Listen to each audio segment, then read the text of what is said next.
Bonjour à tous et bienvenue sur boursicoté.com pour cette nouvelle analyse technique des principaux indices mondiaux, un petit peu comme ce que nous avons sur le CAC 40 suite à ce record ici donc sur le DAX. Eh bien on se stabilise, donc une dynamique qui reste haussière au-dessus de cette zone ici des 16 500 points malgré les indicateurs ici qui sont plutôt baissiers. On s'apprête à sortir de la zone de surachat au niveau du RSI.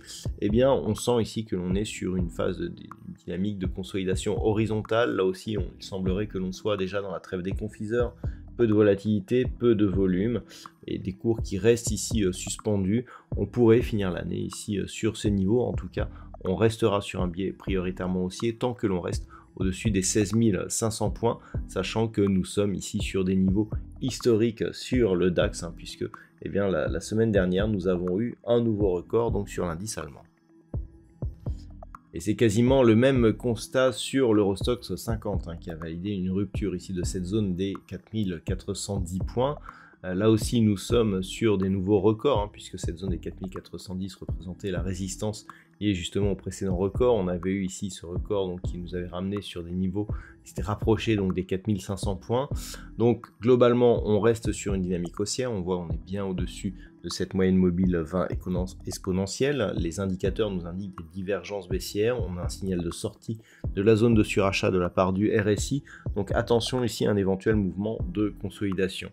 Les signaux viendraient effectivement d'une rupture de cette moyenne mobile et éventuellement d'un franchissement de cette zone des 4410 points à la baisse. Mais tant que nous sommes au-dessus de ces niveaux, ça reste haussier pour l'indice des valeurs européennes. Sur le S&P 500, nous restons là aussi sur une dynamique haussière. On est sur des niveaux très proches des points hauts historiques de cet indice et toujours donc dans une dynamique haussière, et ce tant que l'on évolue autour des 4606 points. La résistance ici majeure à franchir correspond justement aux records qui ont été inscrits en fin de l'année 2021. Donc c'est une zone ici de résistance qui se situe à 4818 points. On est très proche sur cette phase d'évolution, puisque nous sommes ici sur des niveaux qui donnent des plus hauts ici proches de cette zone des 4775 points. Donc il manque peu de choses pour venir ici sur cette zone, peut-être avant la fin de l'année ce sera possible.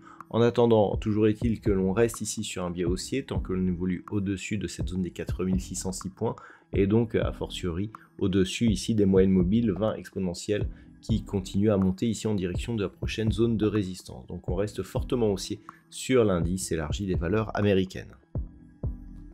Sur le Nasdaq, eh bien, nous avons eu de nouveaux records. Ce record ici a été symbolisé par ce trait pointillé. On voit ici sur les dernières bougies que nous sommes passés au-dessus, alors de très peu. On est vraiment sur un tutoiement ici des niveaux historiques de l'indice des technos américaines.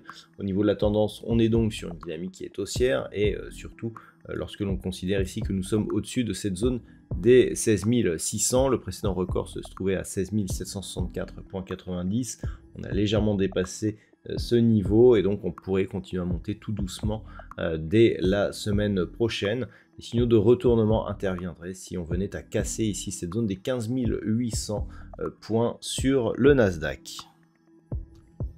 Et enfin au niveau du Nikkei, eh bien, on reste ici dans ce range d'évolution tel qu'il existe depuis son entrée ici durant le mois de mai de cette année, donc grossièrement entre 30 700 et cette zone ici des 33 700 points sur le Nikkei. On est venu tutoyer ici la partie supérieure de cette zone de range récemment et puis on est redescendu. On avait une structure ici qui aurait pu ressembler à une étoile du soir, mais pas assez de conviction ici sur cette bougie rouge, donc on reste ici sur une phase de neutralisation.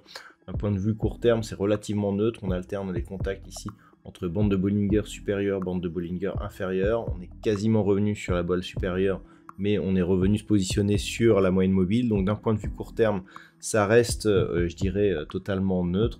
Par contre, d'un point de vue moyen-long terme, on reste toujours sur une dynamique haussière, et ce, tant que les cours restent ici au-dessus de cette zone des 30 750 points.